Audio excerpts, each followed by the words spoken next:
कि ये जो जल है आपके शरीर में, उसका बहुत महत्वपूर्ण रोल है, क्योंकि ये 70 से लेकर 72% तक बॉडी में पाई जाती है। और उस पूरे का नियंत्रण अपना किडनी और यूरिनरी ब्लडर मिलकर करते हैं। फिंगर नंबर 5 का संबंध हमारी बॉडी में जो ऑर्गन्स हैं, भौतिक द्रव्य है, उसमें नीचे के जोड़ पर देखिए, राइट रिंग फिंगर के नीचे वाले जोड़ पर आप लोग देखें स्प्लीन लिखा है एसपी करके। आप सभी लोग देखेंगे कि इसमें लिखा हुआ है एसपी, स्प्लीन। अर्थ एलिमेंट से संबंध है स्प्लीन का। जैसा कि कल जब बात हो रही थी तो आप में से लोगों ने बताया कि पृथ्वी का काम है रिसाइकलिंग का। तो हमारे शरीर में जो भी सेल डेड होती हैं, खासतौर से red blood cells, white blood cells, उनको हमारी बॉडी में रिसाइकलिंग करने का काम स्प्लीन करता है। और हमारे डाइजेशन और हमारे शरीर की सुरक्षा में इसका सबसे बड़ा रोल है। तो पृथ्वी तत्व में कल हमने बताया था कि पृथ्वी तत्व के 3 रोल हैं: नरिशमेंट, डिटॉक्सिफिकेशन एंड प्रोटेक्शन। ये तीनों काम इसी के द्वारा होता है, स्प्लीन और स्टमक के द्वारा।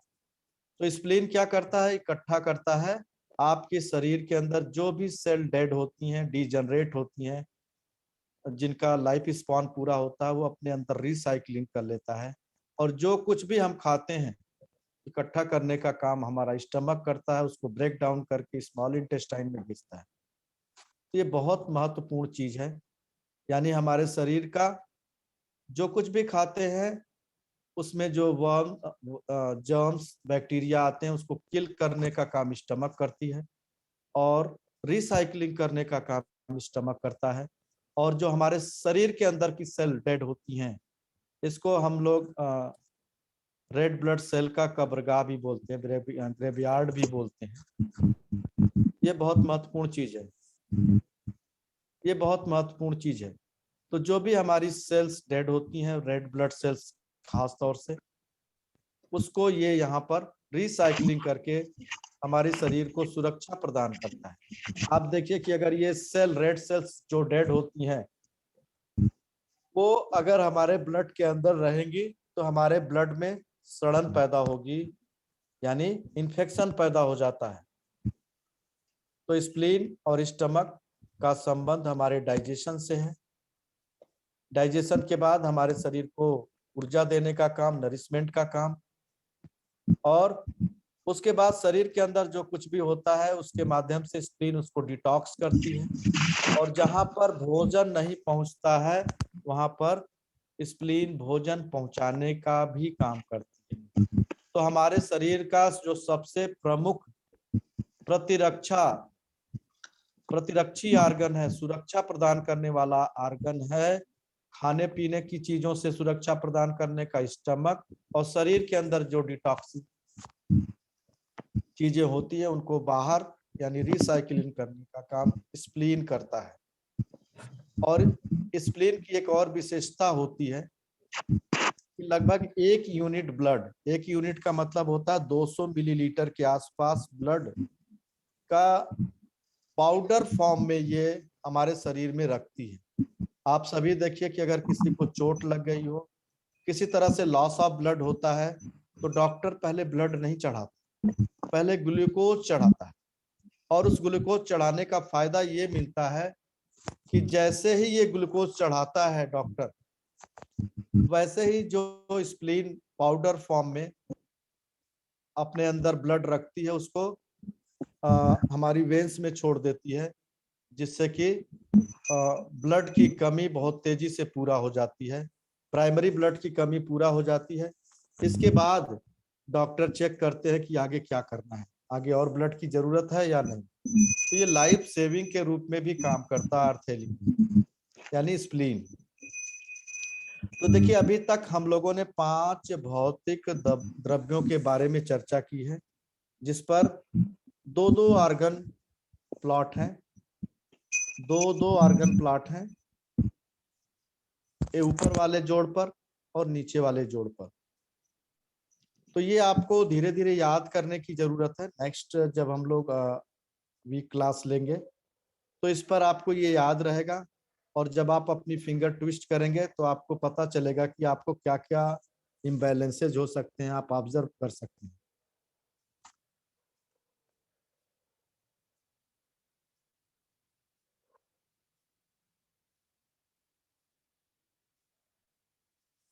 क्लियर है? अब देखिए ये 5 भौतिक द्रव्यों का यहाँ पर हमने आपको एक छोटा सा समरी बताया। इसकी भी वीडियो पूरा आपकी पीडीएफ फाइल आपको हम प्रोवाइड करेंगे। नेक्स्ट आपका है फिंगर नंबर। अब देखिए ये आपके शरीर में जो भौतिक आर्गन हैं जिनको आप देख पाते हैं, उनके एक्शन को समझ पाते हैं, ये वो सारे आर्गन। गुरुजी 5 नंबर में ऊपर एसटी का क्या मतलब है? स्टमक। स्टमक जी, नीचे स्प्लीन है, ऊपर एसटी का मतलब स्टमक से।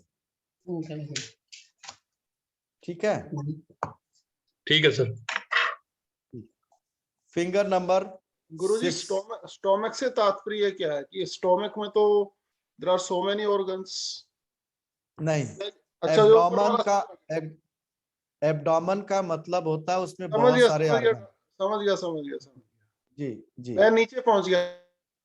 जी जी, आप ठीक है, कोई बात नहीं। ठीक है, मैं अभी 2 मिनट में क्लास शुरू करता हूँ, सिर्फ 2 मिनट का टाइम दीजिएगा आप लोग।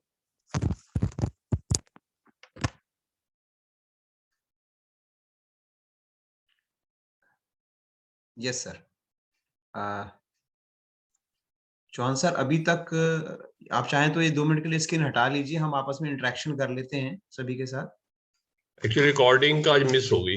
हाँ, आज रिकॉर्डिंग मिस हो गई, ध्यान ही नहीं रहा एक्चुअली वो गुरुजी की बातों में, और वो चौहान साहब ने जो इतने क्वेश्चंस रेज करे ना, सब इतने उसमें समा गए, समझ लो कि भाई वो भूल ही गए रिकॉर्डिंग करना। चौहान सर प्रकट हो।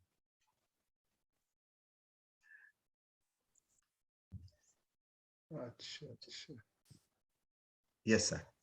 सर आज आपने जो इतने सारे क्वेश्चंस रेज करे ना अपनी ऑडियो बना बना के, तो हम यही भूल गए कि आज रिकॉर्डिंग भी होनी है।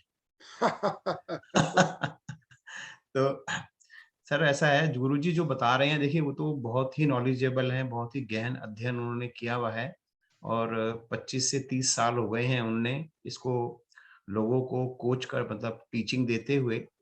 और जब उन्होंने मुझसे अपनी स्टोरी शेयर करी, कभी हम बाद में शेयर करेंगे उनसे कि सर आप इस सब्जेक्ट से कैसे जुड़े, तो उनकी स्टोरी आप सुनिएगा, बहुत मजा आएगा आपको सुनने में कि खुद वो इतने बड़े पेशेंट रहे हैं। Sir my voice is clear to all? Clear है जी। यस।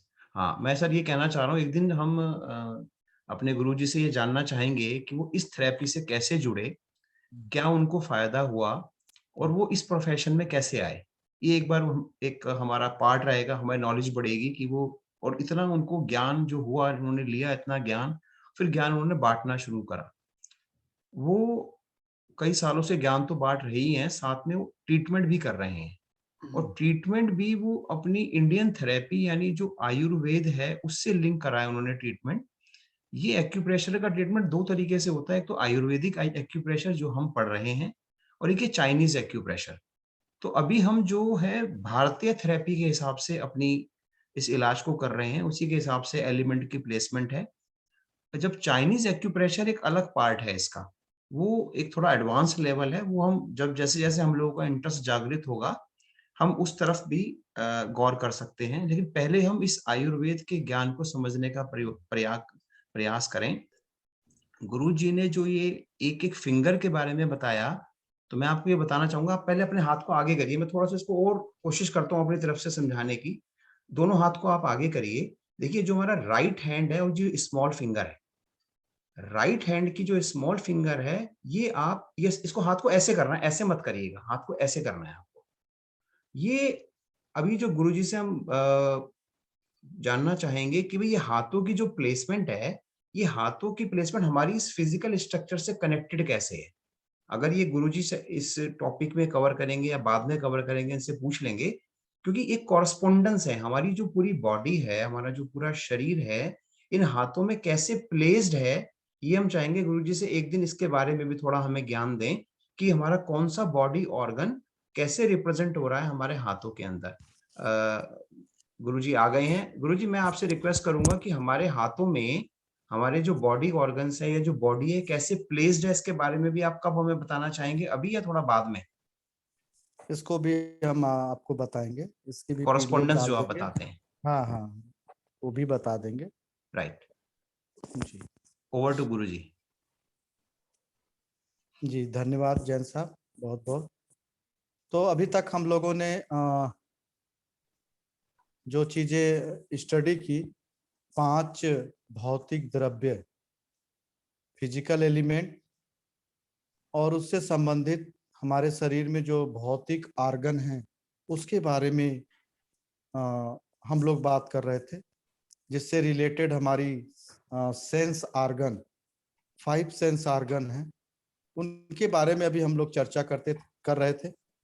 आकाश से संबंधित सेंस आर्गन ईयर, वायु से संबंधित सेंस आर्गन टच, अग्नि से संबंधित सेंस आर्गन, अग्नि से संबंधित सेंस आर्गन आइस, और जल से संबंधित सेंस आर्गन जो आपका टेस्ट है, और sense of smell nose, tongue, nose, वो आपकी स्मेल से संबंधित, पृथ्वी तत्व से संबंधित। अभी हम लोग भौतिक जो एलिमेंट हैं जिनका सेंस आर्गन से संबंध है उसके बारे में अध्ययन कर रहे थे। और देखिए कितनी अद्भुत संरचना है प्रभु की, कितनी अद्भुत संरचना है ईश्वर की, कि जितने भी सेंस आर्गन हैं वो बिल्कुल फेस पर हैं। ईयर, आईज, नोज, टंग और स्किन पूरे शरीर को टच कर रही। वायु, यानी ये जो सेंस आर्गन हैं ये सीधे ब्रेन से रिलेटेड है, सीधे के सीधे ब्रेन से रिलेटेड, जिसको आप ज्ञानेंद्रियों के नाम से जानते हैं। तो ये ज्ञानेंद्रियां जो है वो सेंस आर्गन ब्रेन को रिप्रेजेंट कर रहे हैं, ब्रेन की अवस्था को रिप्रेजेंट कर रहे हैं। कैसे करेंगे ये एक एक करके हम बताएंगे, सब्जेक्ट बड़ा है और उसको हम लोग अच्छे ढंग से समझने का प्रयास करेंगे। इसके बाद 5 पराभौतिक द्रव्य, मेटाफिजिकल एलिमेंट हैं, जिसमें काल, दिशा, मन, आत्मा और परमात्मा यानी तम, उस पर भी चर्चा अब हम लोग शुरू करते हैं। कि देखिए जो भौतिक शरीर में एक्शन करते हैं, भौतिक रूप से शरीर को एक्टिवेट करने का कार्य करते हैं, वो जो आर्गन्स हैं उसमें मुख्य रूप से lungs, large intestine, small intestine, heart, liver, gall bladder, kidney और यूरिनरी ब्लैडर, और उसके बाद नेक्स्ट पर आपका है स्प्लीन और स्टमक, फिंगर नंबर 5 पर। उसी के कंटेंट में अब हम लोग चलते हैं छठे नंबर पर, छठे द्रव्य पर, जो चौहान सर वो हाथ वाला फिर से लगा दें जो अभी आपने लगाया था जी। देखिए फिंगर नंबर 6, अब ये कर्मेंद्रिय है। अभी तक आपने ज्ञानेंद्रियों के बारे में जाना, यानी अगर आपको फिजिकल डिजीज है, कैसी डिजीज है, शारीरिक बीमारी है, तो ये 5 द्रव्य बहुत महत्वपूर्ण आपको हमने बताए, बहुत अलग करके कैटेगराइज करके हम आपको बता रहे हैं और फोकस करके बता रहे हैं कि अगर भौतिक शरीर की बीमारियां हैं 5 तत्वों के माध्यम से, तो इन 5 फिंगर को ही सेलेक्ट करना चाहिए आपको। और पराभौतिक अगर बीमारियां हैं, पराभौतिक बीमारियां हैं यानी मेटाफिजिकल, यानी physical disease and mental diseases, तो अब आपको इन मेटाफिजिकल जिसका संबंध कर्म से है, कर्मेंद्रियों से है, उसके माध्यम से काल, फिंगर नंबर 6, काल की फिंगर है उसके नीचे वाले जोड़ पर देखिए, आप जितने भी आर्गन की प्लॉटिंग होगी 6, 7, 8, 9 पर, ये सब ब्रेन से रिलेटेड आर्गन होंगे। मेटाफिजिकली इनका वर्क है। और आप सभी जानते हैं कि आज भी साइंस 5-6% से ज्यादा ब्रेन के बारे में कुछ नहीं जानती। और अद्भुत इलाज यहाँ पर हम लोग करेंगे, इसके माध्यम से अद्भुत इलाज करेंगे और बहुत ही इंपॉर्टेंट है। देखिए, सबसे नीचे वाले जोड़ पर एक, जो आपकी सबसे ऊपर देखें क्या है, स्पाइन है, जिस पर हमारा शरीर, हमारे शरीर का आधार क्या है, खड़ा रहने का स्पाइन। स्पाइन ऊपर वाले जोड़ पर है। अगर आपको स्पाइन से रिलेटेड कोई प्रॉब्लम होती है तो हम इसको ऊपर वाले जोड़ पर ट्रीटमेंट करते हैं। दोनों किसमें, लेफ्ट रिंग फिंगर के अपर जॉइंट पर। स्पाइन यानी सर्वाइकल से लेकर के टेल बोन तक का इलाज, कोई भी प्रॉब्लम हो यहां पर करेंगे सामान्य रूप से। इसका स्पेसिफिक ट्रीटमेंट भी हम बताएंगे, जैसे जैसे हम लोगों की कक्षाएं आगे चलेंगी इसके बहुत स्पेसिफिक चीजें बताएंगे। अब स्पाइन से देखिए, ये 31 पेयर ऑफ स्पाइनल नर्व्स निकलती हैं।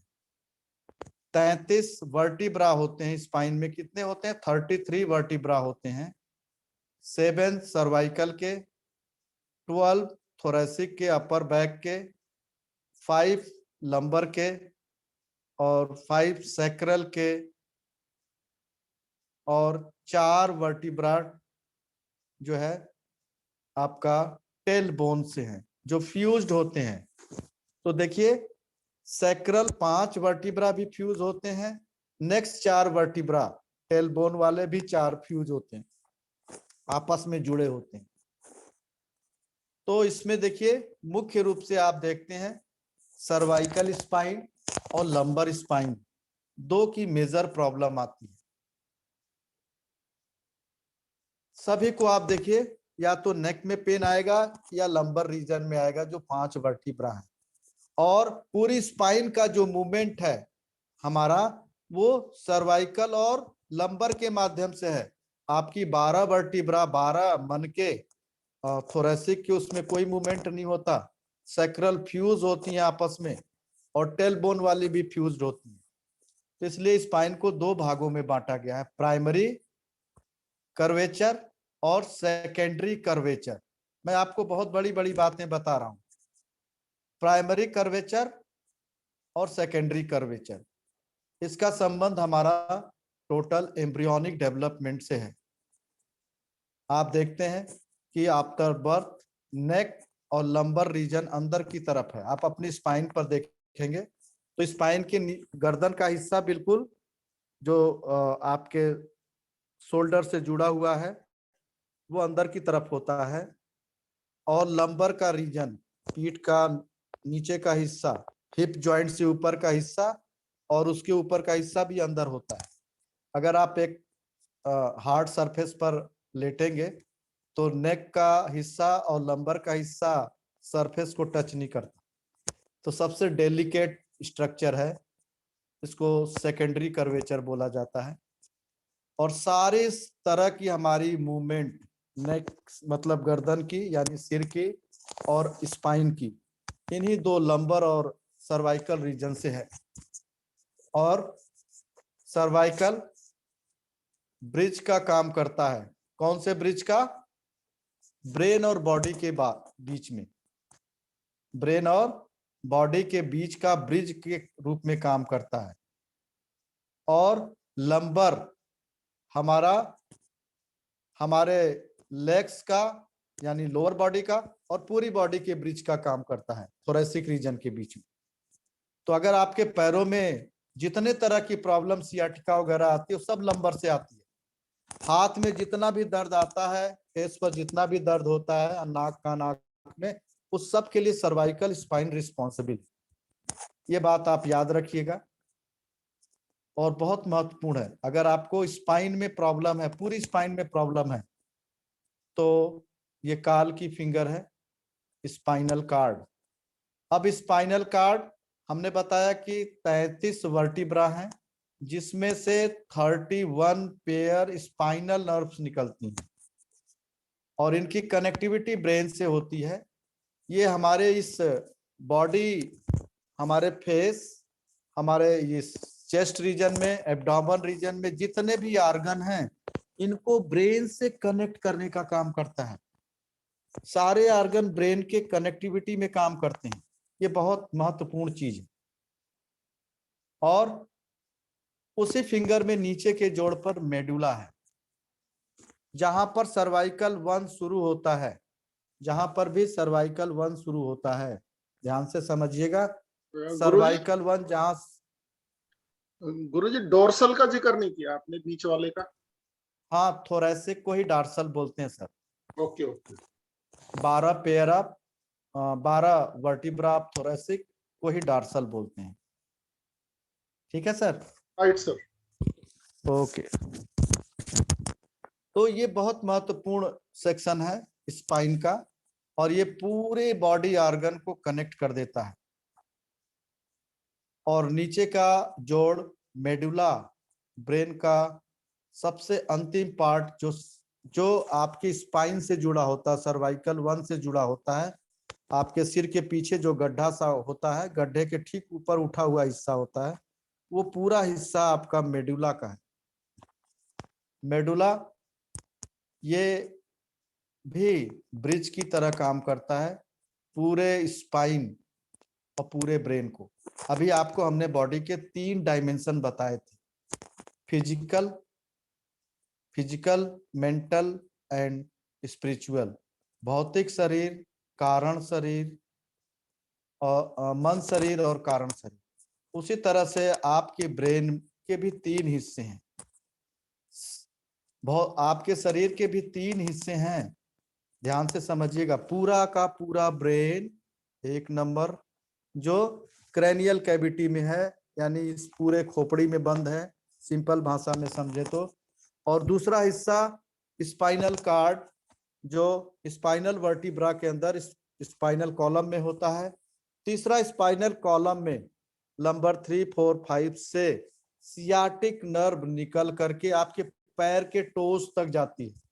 तो नेकेट वायर के रूप में आप देखते हैं इसको, सियाटिक नर्व को। तो देखिए इसके भी 3 स्वरूप हैं। स्कल के रूप में, आपके सिर के रूप में देखें तो central nervous system, spinal cord के रूप में पेरिफेरल नर्वस सिस्टम, और नेकेट वायर के रूप में स्पाइनल कार्ड की सियाटिका नर्व जिसको आप बोलते हैं, ये भी ब्रेन का हिस्सा है। और ये पैर के तलवे तक होके जाती है, बहुत महत्वपूर्ण चीज है। तो ब्रेन के भी 3 हिस्से हैं, और सबसे जबरदस्त हिस्सा है सियाटिका नर्व, जो पैर की फिंगर तक जाती है। तो हमारे शरीर में ठंडी और गर्मी का जो सबसे ज्यादा इफेक्ट पड़ता है, पैर के तलवे से पड़ता है, क्योंकि यहाँ पर जो ब्रेन है वो एक्सपोज है, नेकेट है। इसके ऊपर देखिए सब हड्डियों के अंदर ढांचे में बंद है, सबसे क्लोज है। लेकिन स्पाइनल जो सियाटिक नर्व है वो ओपन है, केवल उस पर एक मेम्ब्रेन होती है, वो लगी होती है, हड्डियों का स्वरूप नहीं होता। इसलिए आप देखिए पुलिस वाले जब किसी से कोई बात पूछनी होती है तो पैर के तलवे में डंडे मारते हैं, और उसका इफेक्ट बहुत तेजी से ब्रेन तक जाता है। अगर कोई बेहोश होकर गिर जाता है तो आप सभी देखते हैं कि सबसे ज्यादा पैर के तलवे की मालिश की जाती है। कारण यही है कि ये आप जैसे ही मसाज शुरू करोगे, सबसे फास्टर मूवमेंट नर्वस सिस्टम का आपके ब्रेन तक जाता है, सियाटिका नर्व के माध्यम से। ये बहुत महत्वपूर्ण चीज है। तो फिंगर नंबर 6 पर ऊपर आपका स्पाइन और स्पाइन से निकलने वाली सियाटिका नर्व का इलाज, और नीचे वाले जोड़ पर मेडुला, जो स्पाइनल कार्ड और ब्रेन के साथ कनेक्टिविटी को जोड़ता है। मेडुला को हमारे शरीर में वाइटल सेंटर बोला जाता है, वाइटिलिटी का सेंटर बोला जाता है। ये हमारे हार्ट यानी कार्डियक सिस्टम, हार्ट और लंग्स की एक्टिविटीज को कंट्रोल करता है। आप देखिए कि आपके पास हार्ट और लंग्स के जॉइंट भी मिले हुए हैं इलाज के लिए। अगर ये इनसे कंट्रोल नहीं होता है तो मेडुला के माध्यम से।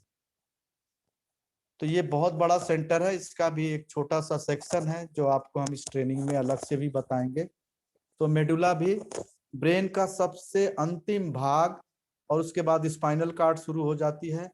तो मेडुला पर उपचार वाइटल सेंटर के रूप में, जिसमें हार्ट का कार्डियक सिस्टम यानी हार्ट का फंक्शन और लंग्स का फंक्शन, सॉलोइंग फंक्शन, सॉलो करने का फंक्शन, निगलने का, ऑस्मो रेगुलेट करने का फंक्शन, और एज वेल एज बॉडी के टेम्परेचर मेंटेनिंग का काम। बॉडी और ब्रेन के बीच में टेम्परेचर, आप सभी लोग जानते हैं कि बॉडी और ब्रेन का टेम्परेचर अलग अलग होता है। जो आप थर्मामीटर में टेम्परेचर लेते हैं माउस से, वो ब्रेन का टेम्परेचर होता है, वो 98.4 या 98.6 होता है। आप याद कर लें, इसको ध्यान से समझिएगा, बहुत महत्वपूर्ण बात आपको बता रहे हैं। लेकिन जब आप अंडर आर्म से टेम्परेचर लेते हैं तो वो बॉडी का टेम्परेचर ब्रेन के टेम्परेचर से 1 डिग्री फ़ारेनहाइट या 1 डिग्री सेल्सियस कम होता है। अगर आपके बॉडी में टेम्परेचर 90 अंडर आर्म से आप चेक करते हैं और 99 आता है तो उसको 100 माना जाना चाहिए। यानी जो आपका एक्चुअल टेम्परेचर है बॉडी और ब्रेन का, उसमें 1 डिग्री सेल्सियस का फर्क होता है या 1 फ़ारेनहाइट का फर्क होता है। तो ये बात जानना है कि बॉडी का टेम्परेचर और ब्रेन के टेम्परेचर में 1 डिग्री का फर्क है। तो अब यहाँ से स्पाइन और मेडुला के माध्यम से बॉडी के टेम्परेचर में डिफरेंस, फिजिकल और मेटाफिजिकल। तो ये आपका काल है। काल का संबंध नर्वस सिस्टम से है।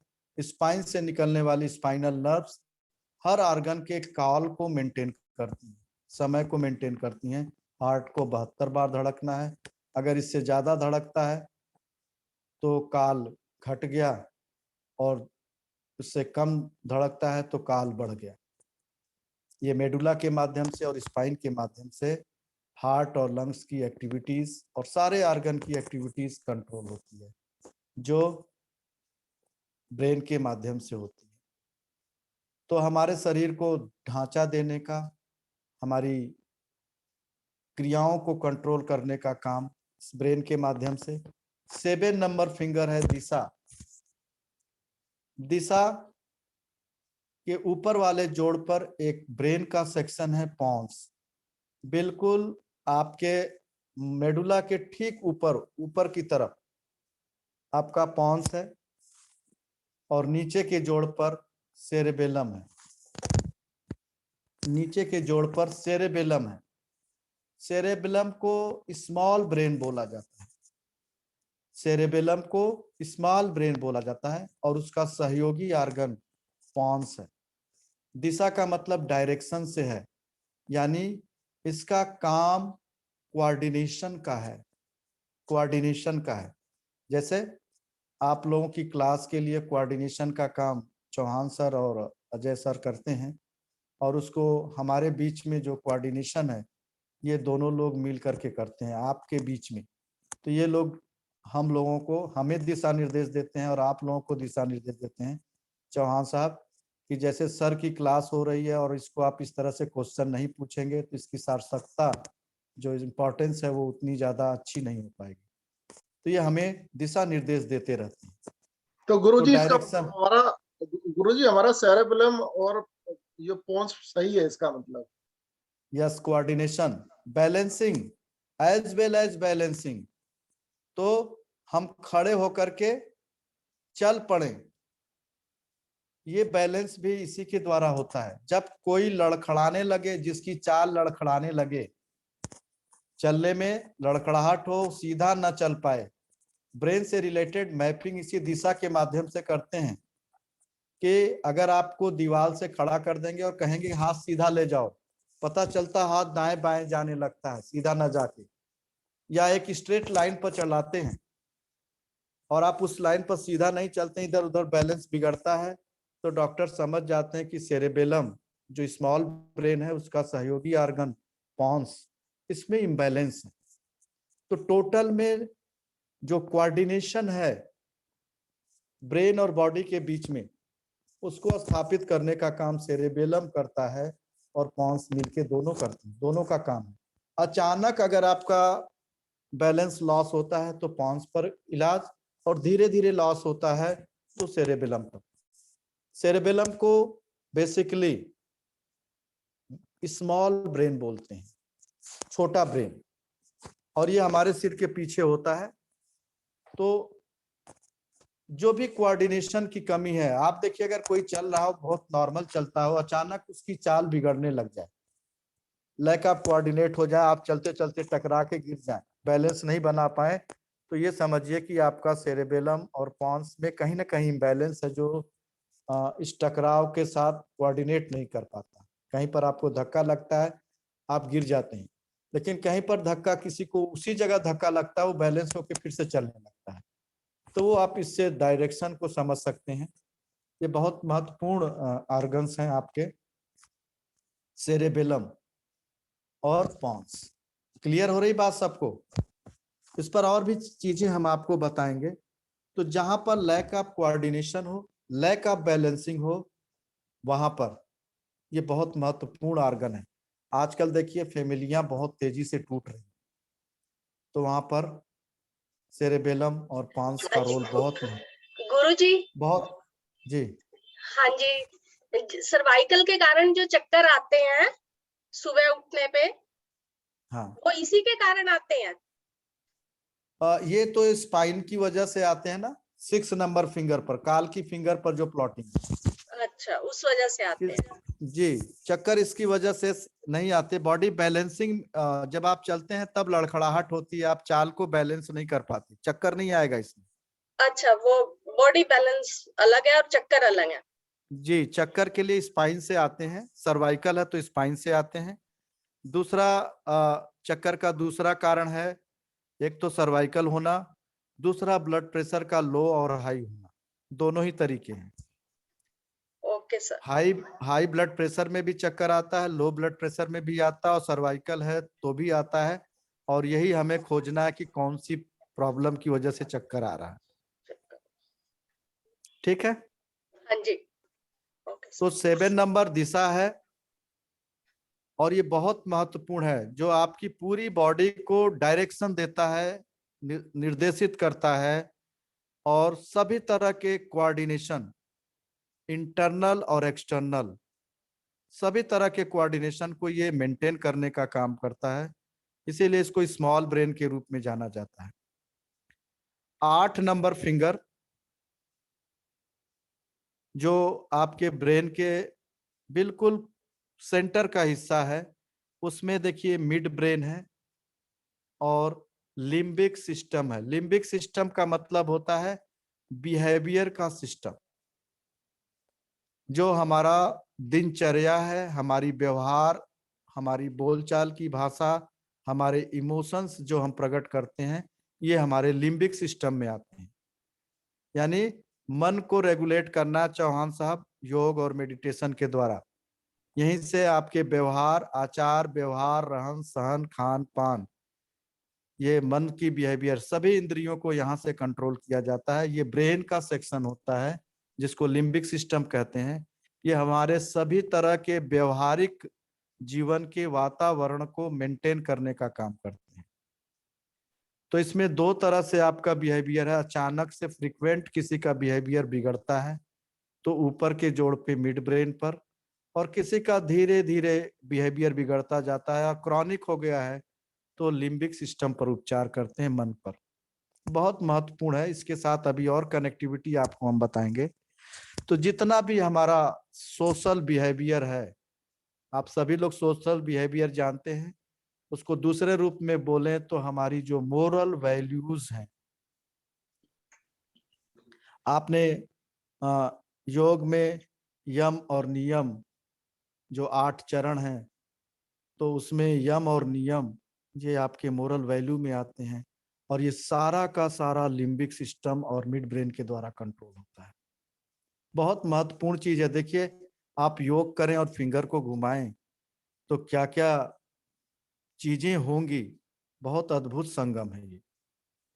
तो मन का संबंध, मन को रेगुलेट करना है, तो सभी तरह के आपके मोरल वैल्यूज, बिहेवियर, यम और नियम। आपने देखा होगा कि आपको 5, हम लोग तो 10 तरह का यम और 10 तरह का नियम बताते हैं आयुर्वेद के कॉन्सेप्ट में। आप अपने भारतीय योग दर्शन में 5 तरह का यम और नियम। यम जो आपके समाज का नियम है उसको फॉलो करना, और नियम जो हम खुद बनाते हैं अपने को रेगुलेट करने के लिए। सारा बिहेवियर सिस्टम 8 नंबर फिंगर से, यानी जितना भी प्राण वायु आत्मा के द्वारा निर्देशित होता है यहीं से व्यवहारित होकर के सभी इंद्रियों को कंट्रोल करता है।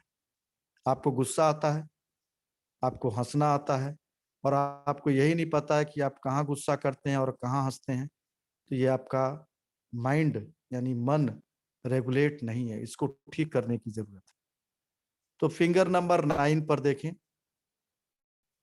प्रकाश की फिंगर है, आत्मा की फिंगर है। इसमें 2 जॉइंट हैं।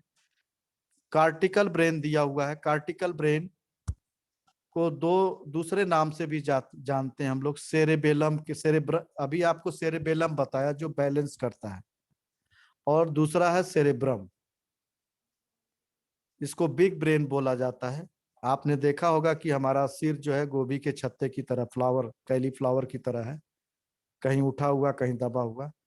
उस पूरे हिस्से को जो ब्रेन का सेक्शन है उसको हम कार्टिकल ब्रेन बोलते हैं। उस कार्टिकल ब्रेन में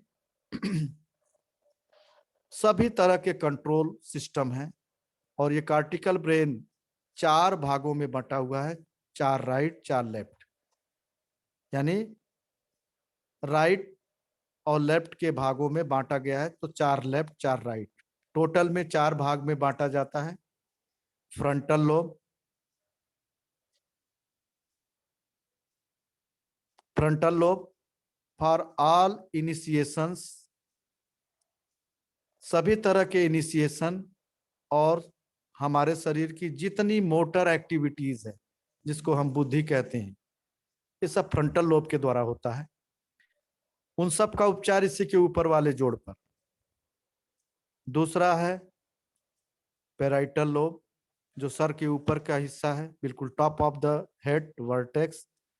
इसका संबंध टच मेमोरी से है। लोग बोलते हैं हर बात के लिए हाजिर जवाब है, तो टच मेमोरी, पेराइटल लोब। तीसरा लोब है टेम्पोरल लोब, इसका संबंध स्पीच से है और बॉडी बैलेंसिंग से है। देखिए, सारा का सारा बैलेंसिंग आपको हमने बताया, और ब्रेन से भी वही सारी बातें हो रही हैं। ये कर्मेंद्रिय है जिसको आत्मा का संबंध दिया गया है। और तीसरा है ऑक्सीपिटल लोब। ऑक्सीपिटल लोब का संबंध विजुअल पावर से है, विजन से है। तो 2 तरह का विजन है, आंखों के द्वारा देखना और विजनरी पावर, नई नई आइडियाज डेवलप करना। तो ये सारा का सारा कार्टिकल ब्रेन या सेरेब्रम में है। और जो सेंटर ऑफ द ब्रेन है, कोर ऑफ द ब्रेन है, उसको न्यूक्लियस बोलते हैं। तो ये 9 नंबर फिंगर पर ये आर्गन प्लाट है। और अब 0 नंबर थंब है, 0 नंबर राइट थंब है, थंब है। और इससे संबंधित जो आर्गन है, आप देखिए आपकी बॉडी से ऊपर वाले जोड़ पर रिप्रोडक्टिव ऑर्गन है।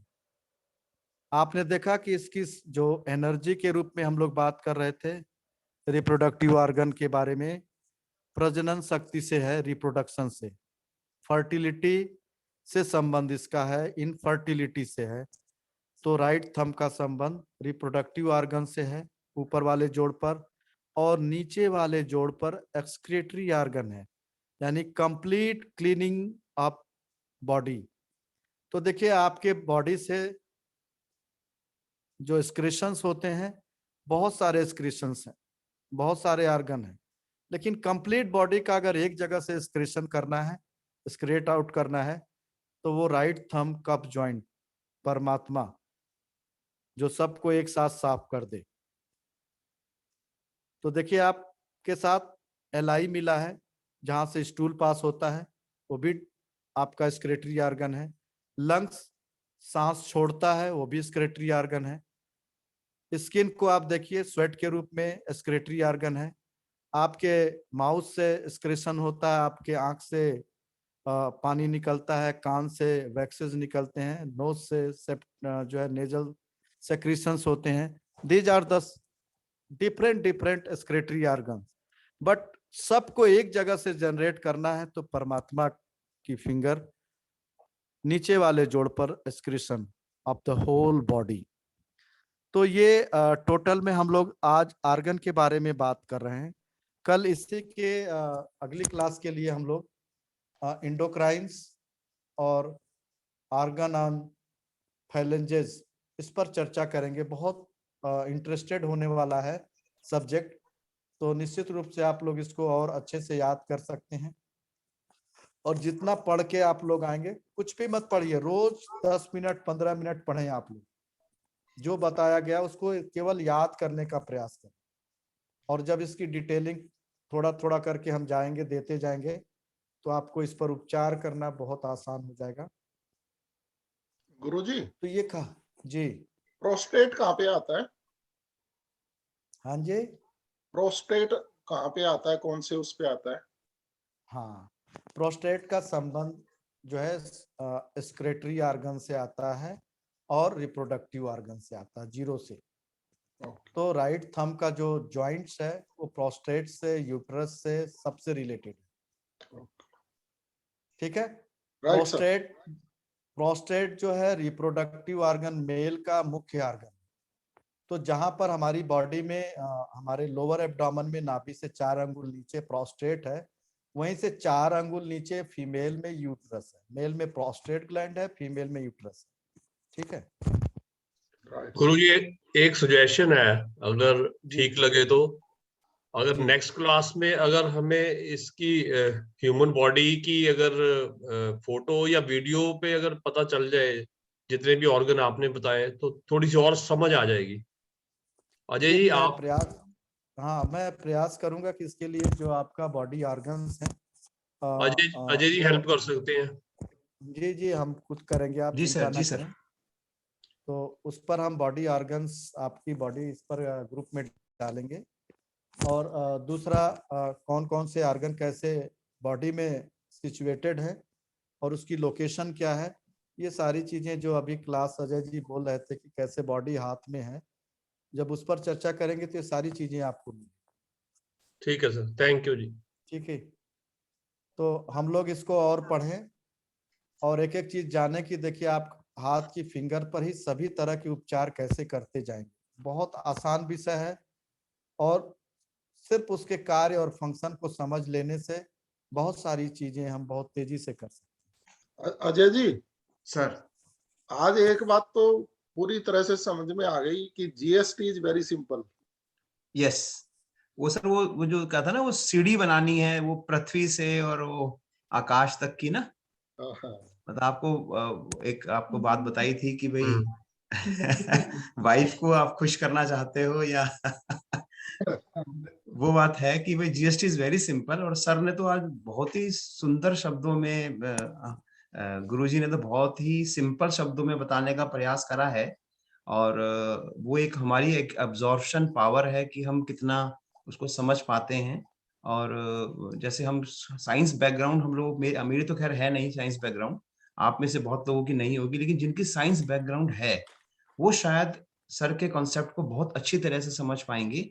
और हम भी कुछ कुछ समझ पा रहे हैं, इतना हमें एहसास हो रहा है कि क्योंकि बहुत सिंपल भाषा में और जॉइंट्स को लेकर और हाथों में इस ऑर्गन्स को सर ने बताया है। तो एक बार हम इसको जब गो थ्रू हो जाएंगे, एक बार रीड कर लेंगे, तो हम अपने सवाल भी सर के आगे रख पाएंगे और उनका आंसर भी दे पाएंगे। अजय जी, ये जो बुक गुरुजी फोटो करके भेजते हैं, ये बुक सबको प्रदान ना कर दी जाए? सर ये बुक ना हम मंगानी पड़ेगी, सर से पूछते हैं गुरुजी ये बुक कैसे अरेंज हो सकती है हम लोगों को, कोई नहीं, प्राइस नहीं, वगैरह है तो आप- बता दीजिए। नहीं, जो भी प्राइस है वो मैं बता दूंगा, लेकिन हाँ, किसको किस लैंग्वेज में चाहिए, कितनी हिंदी में, कितनी अंग्रेजी में, वो अगर आप लिस्टिंग करेंगे तो मैं मंगवा दूंगा। ठीक है। तो गुरुजी अपने संस्थान से वो बुक्स मंगा देंगे, हमें बस ये बताना है कि हमें इंग्लिश में चाहिए या हिंदी में चाहिए, तो उतनी बुक्स मंगा देंगे। सभी की हिंदी या इंग्लिश में से जो है ना, जो भी चॉइस है वो इस वो ग्रुप पे ही ग्रुप में डाल दें। यस जी। गुरुजी आप किस में सजेस्ट करते हो, हिंदी में या इंग्लिश में? जिसको जैसे समझ में आ जाए, हिंदी इंग्लिश में। जो हिंदी समझते हैं वो हिंदी में ले लें, जो अंग्रेजी समझते हैं वो अंग्रेजी में ले लें, दोनों में अच्छे ढंग से लिखी गई है, कोई ऐसी दिक्कत नहीं। भाषा सर, तो सर जिसको ना समझ में आए वो दोनों में ले ले सर। हाँ, जिसको नहीं समझ में आए हिंदी इंग्लिश मिक्स करके पढ़ सकता है, क्योंकि आयुर्वेद के शब्द हैं तो हिंदी में उसका जो वर्जन है वो बड़ा टफ है, तो इंग्लिश और हिंदी दोनों मिला के पढ़ेंगे तो ज्यादा अच्छा रहेगा, तो वो ले सकते हैं। 2 किताबें हैं, उसमें कोई दिक्कत नहीं। जैसा भी आप लोग कलेक्ट करके हमें बताएंगे कि हिंदी इंग्लिश में कितनी कितनी चाहिए, उतना मैं पीस मंगवा दूंगा और जैन साहब के पास आ जाएगी, फिर जिसके यहाँ भेजना भेज दिया जाएगा। ठीक है ठीक है जैन? सर, मैं कोरियर करा दूंगा, एक बार आप बस सबसे कंसेंट मिल जाए कि कितने हाँ, लोगों तो का उतनी बुक्स कौन। एक बार जी ग्रुप पे मैसेज कर देंगे ना आजकल में, राइट सर। जी जी जी, राइट।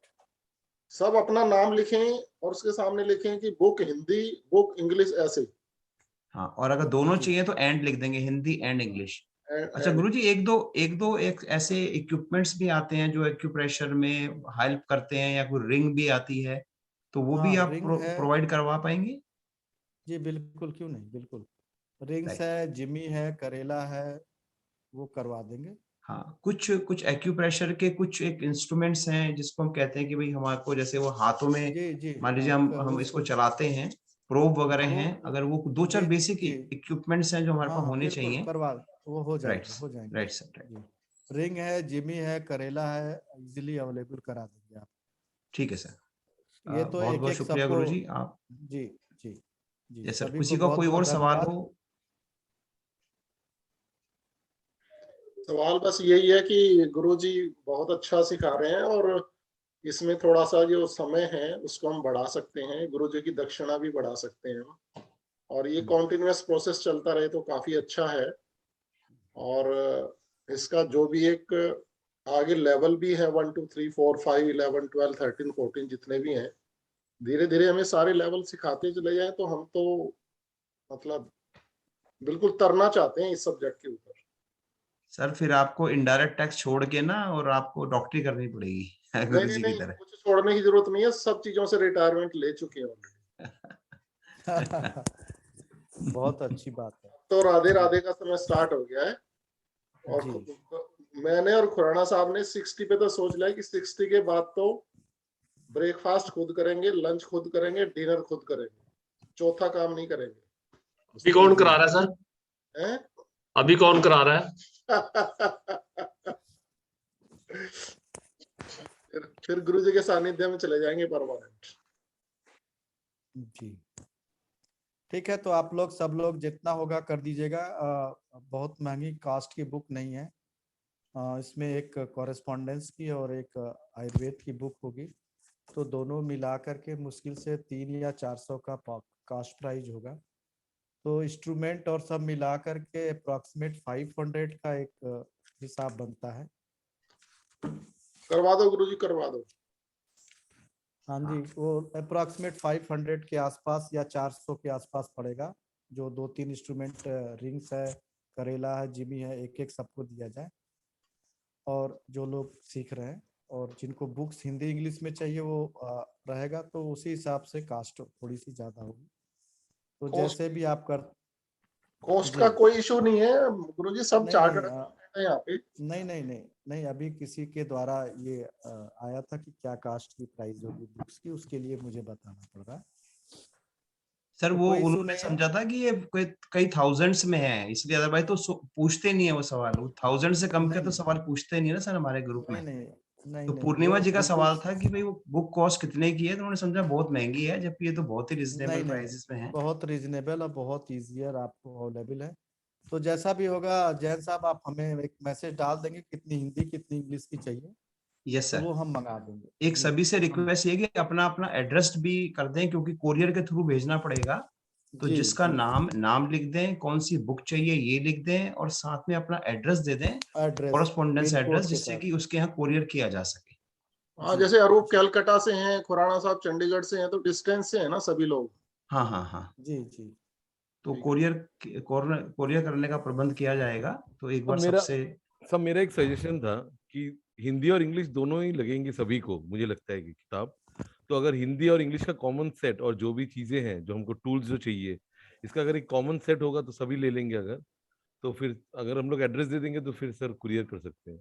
यस नहीं, जी यस। बिल्कुल। अरूप कुछ लोग अंग्रेजी नहीं पढ़ पाएंगे, तो लेट एवरीबॉडी बी फ्री। ठीक है, तो इसलिए वो जिसकी जो चॉइस है वही लेने दो, दोनों दोनों मत मंगवाओ। सर ऐसा है, हिंदी की जो बुक है ना उसमें काफी वर्ड्स इंग्लिश में भी हैं, ऐसा नहीं है कि आपको नहीं समझ आएगा। हिंदी की बुक में हिंदी और इंग्लिश दोनों वर्ड्स दिए हुए हैं। और फिर दिल्ली दूर नहीं है, यू कैन री ऑर्डर ऑल्सो। हाँ हाँ, नो प्रॉब्लम।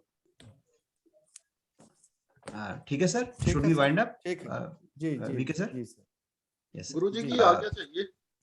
जी जी, बिल्कुल बिल्कुल। सर। सर गुरुजी आपका बहुत बहुत धन्यवाद, आज Thank you, जो गुरुजी। आपने ज्ञान बांटा है हमें। जी और उम्मीद करते हैं कि मतलब बहुत सिंपल शब्दों में आपने बताया है, वो हमारी अब्जॉर्प्शन पावर है कि हम कितना उसको समझ पाते हैं। और आप सबसे रिक्वेस्ट ये है कि जो आज गुरुजी ने ज्ञान दिया है उसको एक बार घर पे इस दोबारा से रीडिंग जरूर करें।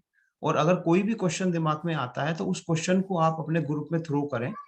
और यह आपस में हम जैसे हम अगले सैटरडे को क्लास होगी, तो हमारे पास जो भी 5-6 दिन है उसमें हमें आपस में कुछ इंटरेक्शन करना है तो हम कर सकते हैं उस सवाल को लेकर। और फिर अगर हम उसका कंक्लूजन पे ना पहुंच पाए तो फिर नेक्स्ट सैटरडे को हम गुरुजी के आगे वो सवाल रख सकते हैं। और जो 10 क्वेश्चन मैंने थ्रो किए हैं ना ऑडियो में, वो आप हाँ, सुने। उसका पर्पज ये है कि पिछली 2 क्लासेस का आपको पूरा रिवीजन मिल जाएगा। बहुत बढ़िया। 2-2, 3-3 मिनट के क्वेश्चंस हैं, वो क्वेश्चन नहीं है बेसिकली, वो स्टेटमेंट्स हैं। ठीक है। ठीक है। ओके, ठीक है सबको सर, नमस्कार। थैंक यू सर, सभी को नमस्कार, धन्यवाद। थैंक यू जी, थैंक कल यू। Thank कल you, sir. कल सुबह फिर सभी मिलेंगे। उम्मीद है सभी हमारे ग्रुप में जुड़े हुए हैं। कल यस, पहले कमांडो ट्रेनिंग पे मिलेंगे और उसके बाद योग की क्लास के लिए। कल सुबह ठीक है। मिलते हैं 5 बजे।